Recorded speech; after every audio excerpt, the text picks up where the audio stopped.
Diapo, s'il vous plaît. La surveillance des antivitamines K, quant à elle, va se faire par le dosage de l'INR.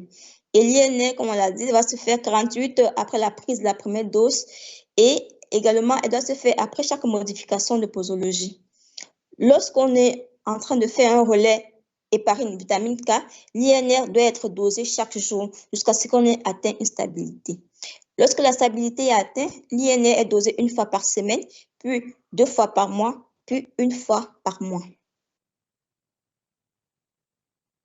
Nous avons ici un tableau qui montre les zones thérapeutiques exprimées en INR selon l'indication de traitement par les antivitamines K. Lorsque le traitement par vitamine K est instauré dans le traitement des thromboses veineuses profondes et des embolies pulmonaires ou dans la prévention des embolies systémiques en cas de prothèse valvulaire tissulaire, en cas de fibrillation auriculaire, en cas d'infarctus aigu du myocarde, de cardiomyopathie valvulaire ou en cas de cardiomyopathie dilatée hypokinétique ou dans la prévention d'une thrombose dans les dérivations cavo-pulmonaires totales, l'INR cible recherchée sera entre 2 et 3. Lorsque le traitement d'antivitamine K est utilisé devant les prothèses valvulaires mécaniques, devant les embolies systémiques récidivants ou devant un anévrisme coronaire de la maladie de Kawasaki, l'INR recherché pour le traitement d'antivitamine K sera entre 2,5 et 3,5. Comme on l'a dit, il y a des précautions à prendre lorsqu'on prescrit les antivitamines K et on doit éviter qu'il y ait une interaction médicamenteuse. L'interaction médicamenteuse avec le traitement des antivitamines K peut potentialiser ou inhiber l'effet des vitamines K. Les médicaments pouvant potentialiser l'effet des vitamines K et ainsi augmenter les risques hémorragiques sont par exemple les sulfamides hypoglycémiens, l'acide acétique salicylique, la cimétidine, le chloramphénicol, l'imiconazole, l'équinidine et dérivés. Diapo. On peut également avoir les médicaments qui vont inhiber l'action des vitamines K et réduire ainsi leur effet, comme les corticoïdes, les estroprogestatifs, les barbituriques, la camazépine, la griseofulvine, la rifampicine, les antiacides ou les laxatifs. Diapo. Toujours dans les précautions à prendre lorsqu'on institue un traitement antivitamine K, le patient et sa famille doivent être éduqués.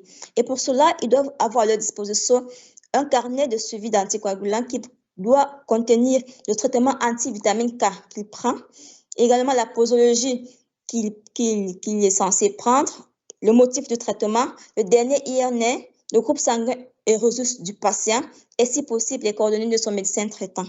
On doit éduquer le patient et sa famille sur la nécessité de suivre respecter le rythme de contrôle, de respecter une bonne compliance thérapeutique, d'éviter les sports violents, d'éviter toute automédication et toute ponction intramusculaire doit être contre-indiquée.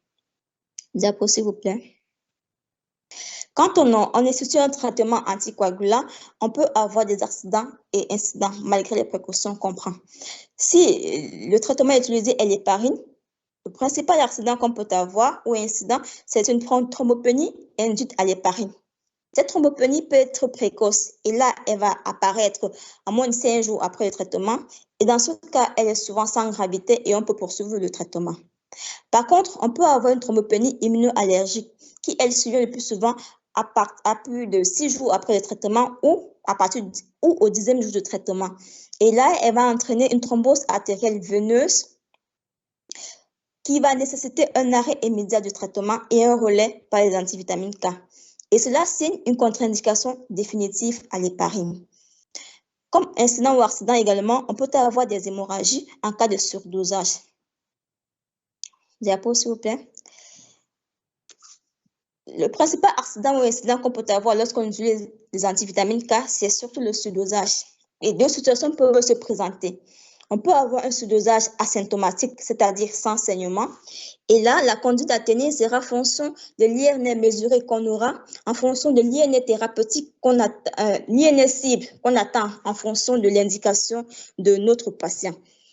Et là, si par exemple notre patient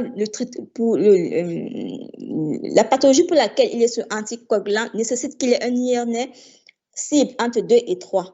En cas de surdosage asymptomatique, si on mesure l'INR et qu'on a un INR qui est inférieur à 4, dans ce cas, par exemple, on ne va pas sauter de prise de traitement. On va juste continuer son traitement comme d'habitude.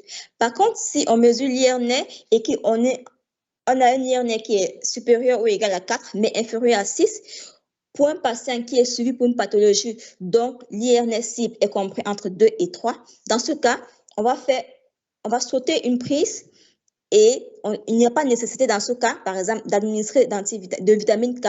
On saute une prise et on continue son traitement.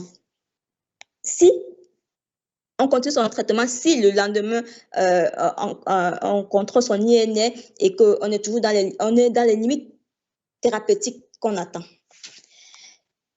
Par contre, si on contrôle l'INR le lendemain et que l'INR reste toujours suprathérapeutique, les mesures ci-dessus restent de rigueur et on va continuer la surveillance en fonction des résultats qu'on aura atteints. Diapo, s'il vous plaît.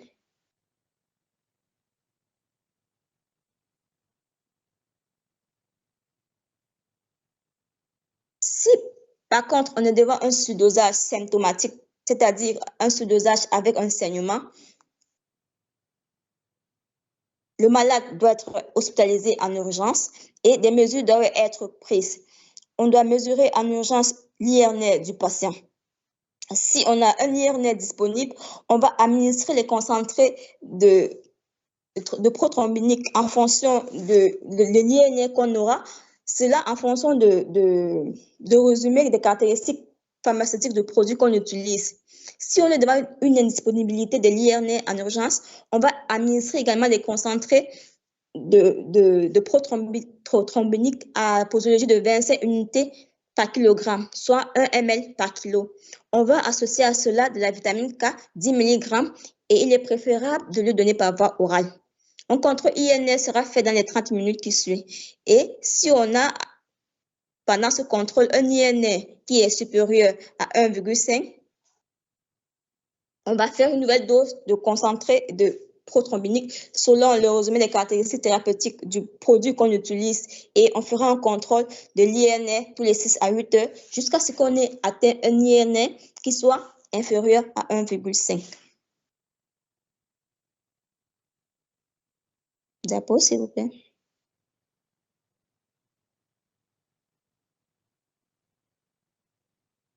Diapo, s'il vous plaît.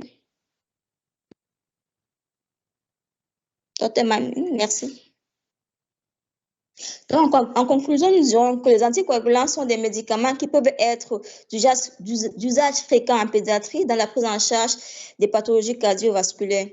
Leur utilisation doit obéir à des règles de prescription et des modalités de surveillance adéquates afin de garantir une meilleure sécurité d'emploi.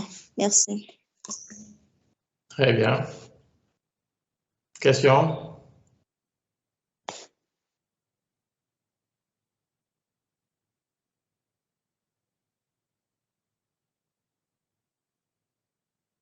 Donc après, à peu près, c'est bien fait, hein? Par une standard, les anticoagulants. Traitement curatif, c'est ça. Il faut commencer les deux, surveiller anti-10 A ou TCA, et puis l'INR pour les antivitamines K.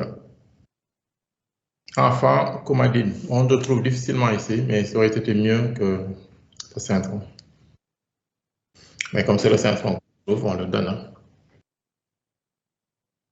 Après, c'est plus difficile à équilibrer avec le syndrome. Et puis, voilà, c'est tout. Curatif, INR 3, 4. En préventif, 2 et 3.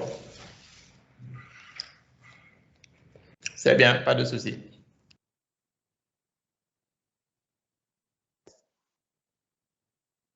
Ah ben non, c'est quand aussi arrêter. Quand vous êtes en curatif, si vous avez un surdosage, vous sautez la prise qui suit, parce que c'est une demi-vie de 72 heures.